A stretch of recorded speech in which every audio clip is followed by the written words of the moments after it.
बिस्मिल्लाहिर्रहमानिर्रहीम। Programme leader corner में आपका मेज़बान असद शहजाद।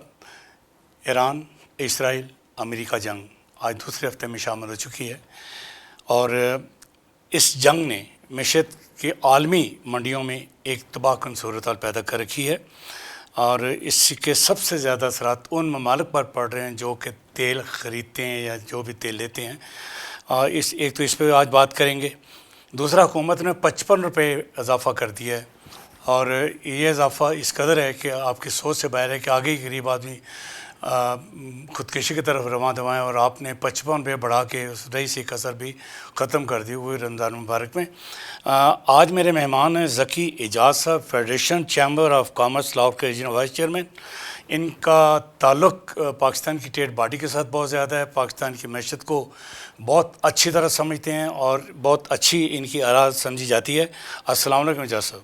जी वालेकुम सलाम। एजाज साहब, पहला सवाल तो आपसे यह है कि हुकूमत ने 55 रुपये का जो इजाफ़ा किया है बिल का आयल का, अगर मैं थोड़ा सा आपको ये भी सवाल करता चलूँ कि पाकिस्तान में इस वक्त जो 331 है, इंडिया में 94 रुपये 70 पैसे है, बांग्लादेश में 125 रुपये है, अफ़गानिस्तान में 57 है, नेपाल में 186 है, टर्की में 41 है, ईरान में 0.3 है, सऊदी अरेबिया में 0.62 है। ये बताइए कि पाकिस्तान आज कहाँ पे खड़ा है? जी बिस्मिल्लाहिर्रहमानिर्रहीम। बहुत शुक्रिया शहजाद साहब आपका प्रोग्राम में बुलाने का। जैसा कि आपने अपने इंट्रोडक्टरी में ये बात की कि हमारे रीजन के अंदर ईरान के साथ जंग एक चल रही है इसराइल और अमेरिका की, जो दूसरे हफ्ते में तकरीबन ये 28 फरवरी को शुरू हुई थी, दूसरे हफ्ते में ये चली गई है। पहली तो बात यह है कि पाकिस्तान की पूरी business community, federation, chambers, association government of Pakistan के साथ है और अपनी पाक अफवाज के साथ है। इसमें कोई दूसरी राय नहीं है। जब भी मुश्किल वक्त आया है, बिज़नेस कम्युनिटी अपनी गवर्नमेंट के साथ और अफवाज पाकिस्तान के साथ खड़ी हुई है। अब शहजाद साहब, आपका जो सवाल है, जो इस वक्त बहुत बड़ा एक चैलेंज सामने आ गया है कि 55 रुपये फ्यूल की प्राइसेस में इंक्रीज़ हो गया है और ख़ास तौर पे जब माह रमज़ान का महीना, मुक़द्दस महीना इस वक्त चल रहा है। देखिए, बात यह है कि यस, जैसे कि इंटरनेशनली इस वक्त जो फ्यूल की प्राइसेस है वो $100 से क्रॉस कर गई हैं। ये इफ़ेक्ट अब आना है और हमें फ़ेस करना है, लेकिन इसमें हमारी गुजारिश ये थी या गुजारिश है प्राइम मिनिस्टर ऑफ पाकिस्तान से और तमाम स्टेक होल्डर से रिक्वेस्ट है कि जब भी आपने कोई पॉलिसीज़ लानी हो, कोई नई चीज़ इम्प्लीमेंट करनी हो, तो हमारी रिक्वेस्ट है FPCCI की कि तमाम स्टेक होल्डर को आप ऑन बोर्ड लिया करें, ताकि चीज़ों में आपको भी आसानी हो और हमें भी समझने में, फिर आगे समझाने में भी आसानी हो। तो लेकिन ये सडनली 55 रुपये का जो इजाफ़ा हुआ, मैं ये समझता हूँ कि ये एक बहुत बड़ा बर्डन है इस वक्त आवाम के ऊपर, 24 करोड़ आवाम के ऊपर, कि नो डाउट कि जब नई इंडक्शन सिस्टम में आनी थी सप्लाई चेन के अंदर, न्यू प्राइस का फ्यूल आना था, तो प्राइस इंक्रीज़ होनी चाहिए थी। लेकिन फौरी जो स्टॉक में जो फ्यूल हमारे पर रिज़र्व पड़ा हुआ था, उसी के ऊपर आपने 55 रुपये बढ़ा दिए और अभी एक हफ़्ता पहले 6 रुपये बढ़ाए आपने। तो अगर मैं देखूं तो इसको बात को करूं तो 61 रुपये बढ़ा है। तो मैं इसमें रिक्वेस्ट करूंगा प्राइम मिनिस्टर साहब से कि ये जो आपने डिसीजन लिया है इसको अपनी नज़रसानी करें। ज़की साहब, 140 रुपये पिछले डेढ़ में बढ़ चुके हैं। जी बिल्कुल, 140 रुपये, ठीक है ना। 20 रुपये का 20% का तो ये इजाफा हुआ और उससे पहले भी इजाफा हो चुका है। तो 140 रुपये जिस तरह आपने शहजाद साहब बोला, तो मैं समझता हूँ कि ये एक बहुत बड़ा ये एक बम्ब है प्राइस का, जो कि 24 करोड़ अवाम ने इसको फेस करना है। और ख़ास तौर पे माह रमज़ान का महीना है, आखिरी अशरा शुरू होने वाला है, लोगों ने ख़रीदारी करनी थी और ख़ास तौर पे इस पर जो खाने पीने की जो अशिया है वो महंगी हो गई हैं, क्योंकि फ्यूल हर प्रोडक्ट का रॉ मटीरियल है। फ्रेश फ्रूट, फल सब्ज़ी आना है, कोई चीज़ भी आनी है, उसका ताल्लुक़ तेल के साथ है, फ्यूल की प्राइसेस के साथ है। तो मैं आपके प्रोग्राम के तवज्जुह से शहजाद साहब ये रिक्वेस्ट करूँगा प्राइम मिनिस्टर साहब को कि इस फ़ैसले पे नज़रसानी की जाए और इस प्राइसेस को कम किया जाए और ग्रेजुअली इसको जैसे जैसे आपको गवर्नमेंट को जिस तरह प्राइसेस ट्रांसफ़र हो और उसी तरह आप आगे ग्रेजुअली इसको ट्रांसफ़र करें। ये वो टाइम है जो कि हम आपके साथ हैं, हम पूरी बिज़नेस कम्युनिटी आपके साथ है, जैसे मैंने पहले भी कहा, अभी भी मैं कह रहा हूँ। लेकिन सर इसको ज़रा देखें कि इसको हम कैसे बेहतर कर सकते हैं कि जहाँ पहले ही हमारी जो पाकिस्तान की मईशत है वो एक वेंटिलेटर पे चल रही थी और इससे बहुत बड़ी महंगाई का आने का ख़दशा है, ख़दशा नहीं बल्कि महंगाई शुरू हो गई है, जी बिल्कुल हो गई है। और आपने देखा कि जब ये आपकी जो परसों रात जब आपने रेट चेंज किए उससे पहले लाइनें लगीं और उसके बाद आज मैं देख रहा हूँ पेट्रोल पंप खाली पड़े हुए हैं। टमाटर पे 350 पे चला गया जी, टमाटर भी 350 पे छोटी चला मिसाल गया दे रहा हूँ आपको जी। तो मैं ये कह रहा हूँ कि इससे तमाम जो है ना हर उसके ऊपर आम आदमी के ऊपर इसका असर पड़ रहा है इस प्राइस का। तो मेरी रिक्वेस्ट है इस पर सर नज़रसानी की जाए और इस पर रिलीफ दिया जाए। इंडस्ट्री की तो मैं बाद में बात करूँगा, इस वक्त आम आदमी की मैं बात कर रहा हूँ।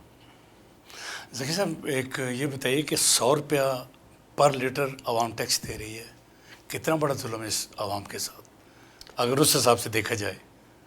ये शहजाद साहब आप फ्यूल की प्राइस के ऊपर जी, बात मैं फ्यूल की प्राइस की बात कर रहा हूँ। 100 रुपया टैक्स से अगर देखा जाए ना जी, लीवी की मद में 100 रुपया टैक्स है सर, वो भी एक बहुत बड़ा बर्डन है। देखिए मैं यही यहाँ आपके प्रोग्राम के तवज्जुह से कहूँगा कि गवर्नमेंट टैक्स लगाती जा रही है जिसकी वजह से जो इदारे बंद होते जा रहे हैं, सनती इदारे बंद हो रहे हैं और गवर्नमेंट के पास एक बहुत आसान काम है कि वो जब भी डेफिसिट आता है, जैसा कि इस साल भी FBR के रेवेन्यू में डेफिसिट है, वो टैक्स लगाकर टैक्स बर्डन डालकर अपने रेवेन्यू को पूरा कर लेती है। लेकिन क्या इससे एम्प्लॉयमेंट जनरेट हो रही है या अनएम्प्लॉयमेंट हो रही है? देखिए ये एक बहुत बड़ा क्वेश्चन मार्क है। IMF की जो रिपोर्ट है, दूसरी हालिया रिपोर्टें हैं, उसके अंदर पाकिस्तान में अनएम्प्लॉयमेंट की बात हो रही है। तो क्या गवर्नमेंट ऐसे इकदाम करने चाहिए जिससे एम्प्लॉयमेंट जनरेट हो या अनएम्प्लॉयमेंट के? तो अगेन मेरी रिक्वेस्ट है प्राइम मिनिस्टर साहब से और फाइनेंस मिनिस्टर साहब से भी कि टैक्सेस का जो बर्डन है इसको कम किया जाए फौरी तौर के ऊपर। हमारे मुल्क के ऊपर 55% से लेके 65% का टैक्स है और इसके अलावा ये जो जिस तरह ये भी फ्यूल की प्राइस बढ़ी है, ये तो बहुत खौफनाक मुझे इससे असरात नज़र आ रहे हैं। तो इस पे सर नज़रसानी की जाए। ज़की साहब आपने अभी कहा जी कि स्टेक होल्डर को हुकूमत के स्टेक होल्डर्स को एतमाद में ले। मुझे ये बताइए कि 62-63 चैम्बर्स, फेडरेशन ऑफ पाकिस्तान, पिछले कई सालों से मैं सुन रहा हूँ कि वो यही कह रहे हैं लेकिन हुकूमत उनको एतमाद में नहीं लेती। क्या रीज़न्स हैं? क्या ताजर बिखर चुके हैं, ताजर मुतहद नहीं हैं, ताजरों की आवाज़ नहीं है? शहजाद साहब बिल्कुल ऐसी बात नहीं है। Federation Pakistan chamber of commerce के मनीला के अंदर प्रेसिडेंट आतिफ इकराम साहब की सरबराही में, हमारे जो patron in chief SM Tanveer sahab की सरबराही में पूरे पाकिस्तान की चैम्बर एसोसिएशन मुत्तहिद है। मैं आपके प्रोग्राम के तवज्जुह से फिर पैगाम देना चाहूँगा रियासत को कि जब भी आपने पॉलिसीज़ बनानी है, बजट बनाना है, कोई भी इस किस्म की आपको चैलेंज आ जाता है हंगामी तौर के ऊपर, आपसे रिक्वेस्ट है कि फ़ौरी तौर पर स्टेक होल्डर को बुलाया जाए, उनसे मशावरत की जाए और मशावरत करके फ़ैसला किया जाए। अच्छा, मैं दूसरे सब्जेक्ट पे आता हूँ जी कि वज़ीर-ए-आज़म साहब शायद कंस्ट्रक्शन पैकेज ला रहे हैं, इसके बारे में आपके क्या राय, क्या होगा? शहजाद साहब बहुत ही आपने अहम सवाल किया है। देखिए किसी भी मुल्क की जो बैकबोन है, रीढ़ की हड्डी जो है, वो कंस्ट्रक्शन इंडस्ट्री भी है। कंस्ट्रक्शन इंडस्ट्री का मतलब ये है कि इससे अलाइड 78 इंडस्ट्रीज़ हैं, 78। तो basically construction industry mean industry की मैं बात करने लगा हूँ, जिसमें सीमेंट है, सरिया है, जिसमें पेंट है, जिसमें रेत है, 20,000 भट्टे हैं, ठीक है ना। इस तरह और बहुत सारी इंडस्ट्रीज़ हैं, टाइल इंडस्ट्री है, कारपेट है, फर्नीचर है, 78-80 के करीब। जी बिल्कुल, बिल्कुल। और ये सब इंडस्ट्री का ताल्लुक एम्प्लॉयमेंट से है, ठीक है। तो और जैसा कि IMF की रिपोर्ट है कि पाकिस्तान में 1,20,00,000 घरों की कमी है, ठीक है। तो हमारी प्राइम मिनिस्टर साहब से रिक्वेस्ट ये है कि जो 1.5-2 सालों में जो इस पर टैक्स लगाया गया 236K के हवाले से, 236C के हवाले से, हमारी इस पर रिक्वेस्ट है कि इसको 1% कर दिया जाए, स्टैम्प ड्यूटी को 1% कर दिया जाए और 1% जो अदर एक्सपेंसेस है इसको करके 4% पे इसको फिक्स कर दिया जाए, ताकि और जो पूरी दुनिया में है। और मैं ये समझता हूँ कि ये वो इंडस्ट्री है शहजाद साहब कि अगर प्राइम मिनिस्टर साहब सिर्फ 5 लाख घरों की बात करें कि हमने 1 साल में बनाने हैं, तो इससे तकरीबन $3 बिलियन की इकॉनमी रोटेट होगी, इकॉनमी में पैसा रोटेट होगा, 3 बिलियन डॉलर, यानी कि आपका इस वक्त जो जीडीपी है वो 3.5% के ऊपर है, तो 2% जीडीपी में इजाफा हो जाएगा, पाकिस्तान का जीडीपी 5.5% हो जाएगा और इससे एम्प्लॉयमेंट भी जनरेट होगी फौरी तौर के ऊपर। और इसमें हमारी रिक्वेस्ट है कि एक तो ये 236K और 236C के ऊपर जो है वो 1% कर दिया जाए, और इसके साथ साथ 2 क्लास है 7E और 7F, इसमें filer, non filer, late filer, इस सारी चीज़ों को ख़त्म करें और आसान कर दिया जाए। इसके साथ साथ जो पहले फाइनेंस स्कीम थी प्राइम मिनिस्टर साहब ने दी थी एक आम आदमी को घर बनाने के लिए, 25 लाख की रकम थी जो वो 5% के ऊपर गवर्नमेंट दे रही थी 10 साल के लिए। तो हमारी इसमें रिक्वेस्ट है प्राइम मिनिस्टर साहब से कि इसको 25 लाख के बजाय इसको 1 करोड़ रुपये कर दिया जाए और 5% और फिर इसके साथ 10 साल का उस पर उसको देने पे करने के लिए टाइम दिया जाए।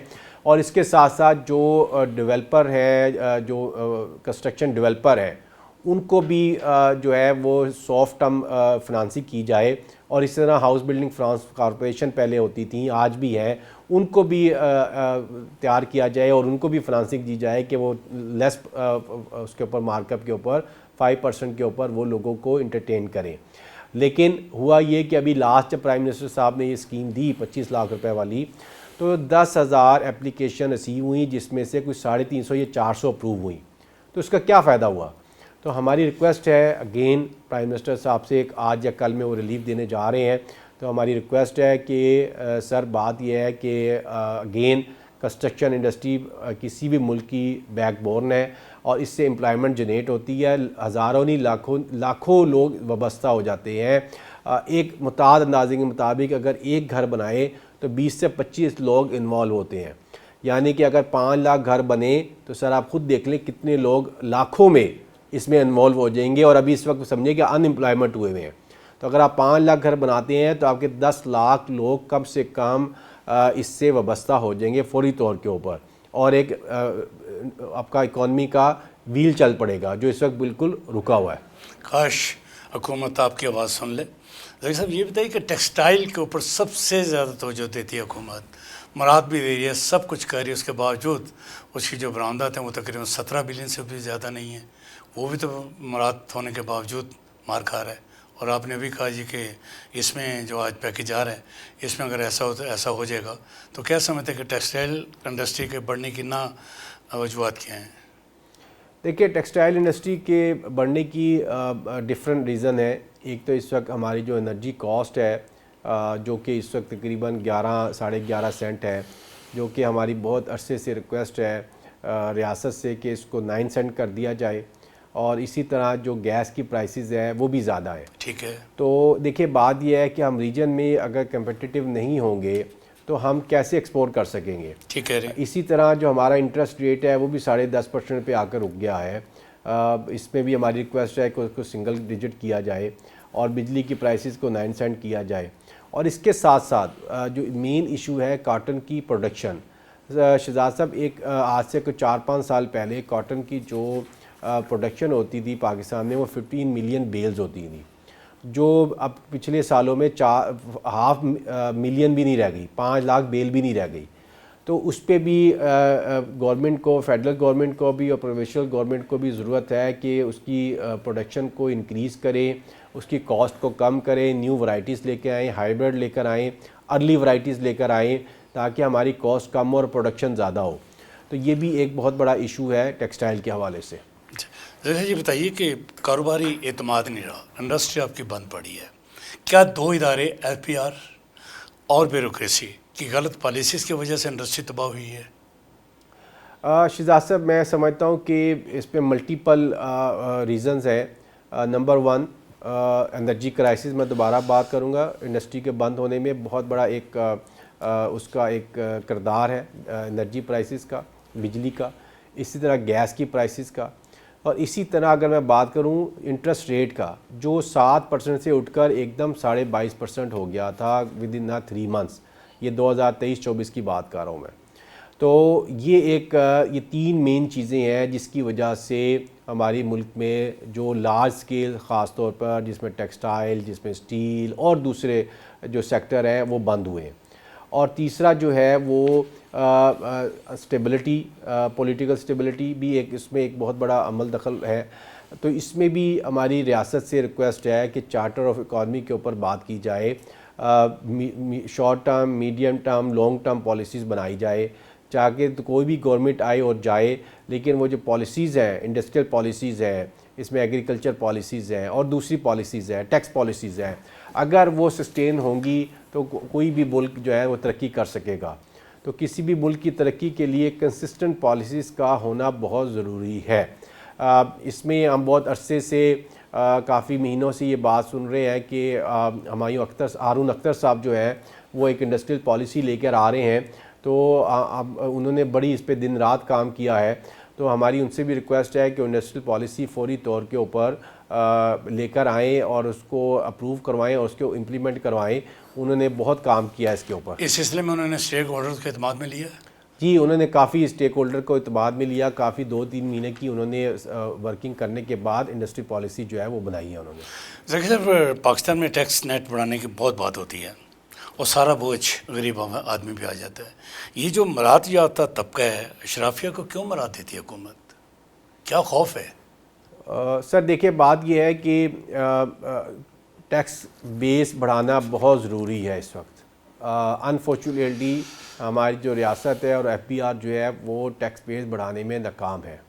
जो लोग सिस्टम में हैं उन्हीं के ऊपर टैक्स बर्डन डाला जा रहा है, जिसकी वजह से आपने देखा कि हालिया महीनों में और लास्ट 1 साल के अंदर बहुत सी मल्टीनेशनल कंपनीज पाकिस्तान से अपना प्रोडक्शन बंद करके वापस चली गई। इस तरह कुछ नेशनल कंपनीज भी।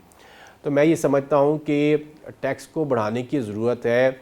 हमारे यहाँ 5 मिलियन के करीब टैक्स पेयर हैं, जिसमें से 1.5 मिलियन जो है वो ज़ीरो टैक्स फाइल कर रहे हैं और 3.5 में मोस्टली लोग जो है वो एम्प्लॉयर हैं, तो मुलाजिम पेशा लोग हैं। बहुत कम लोग हैं जो कि कारोबार से वाबस्ते हैं और टैक्स पे कर रहे हैं।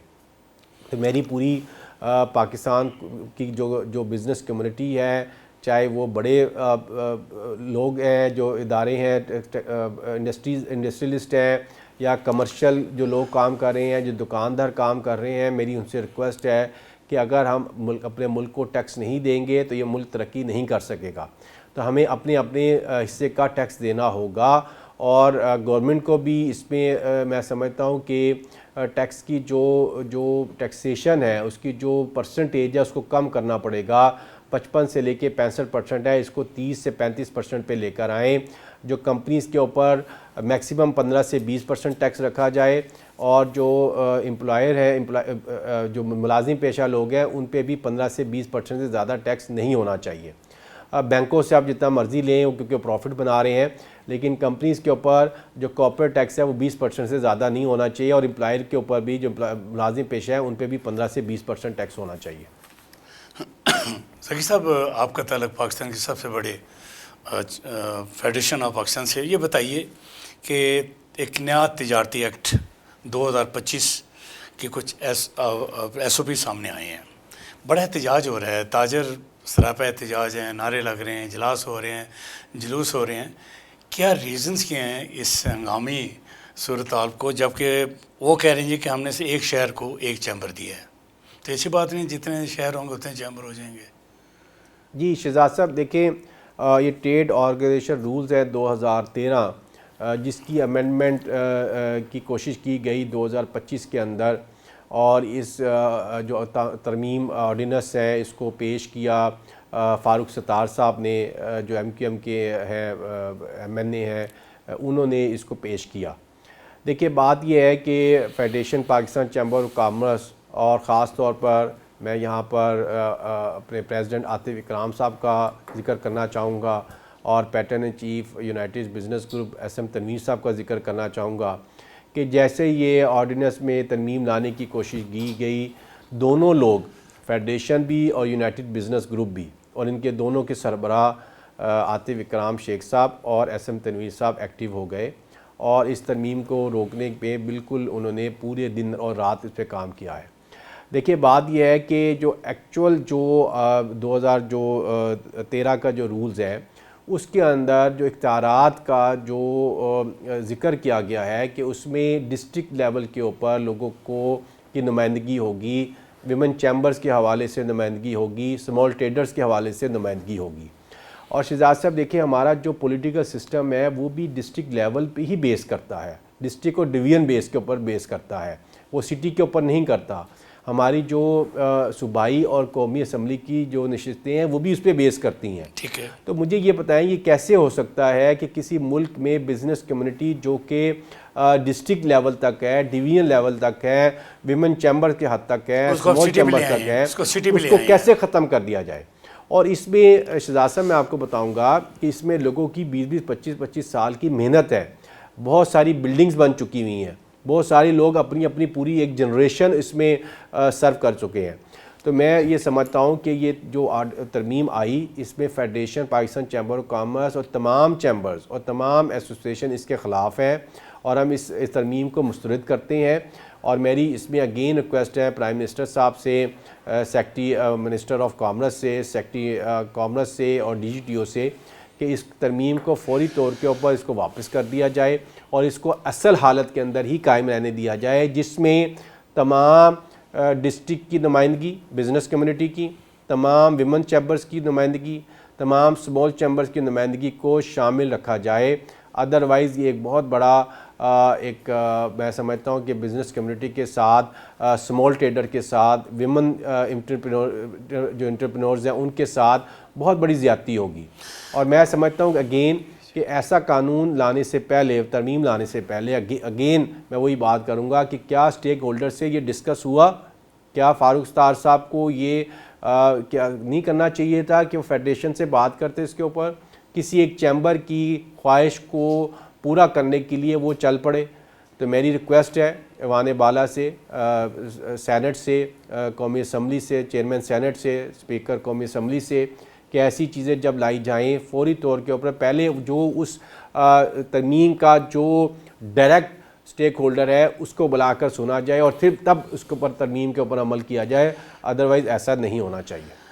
ज़की साहब, DGTO साहब कहते हैं जी, मेरी उनसे खुद बात हुई, कह रहे जी कि ये जो रूल्स या तरमीम की गई हैं, इससे पहले 290 के करीब जो एसोसिएशंस हैं जिनमें फेडरेशन ऑफ पाकिस्तान भी है, इनके साथ हमने इजलास किए, राय ली, फिर उनकी राय आई, उसके बाद मुतफ़क़ा तौर के ऊपर हमने इसको बिल को फाइनल शक्ल दी है। क्या ऐसा है? वो ठीक कह रहे हैं?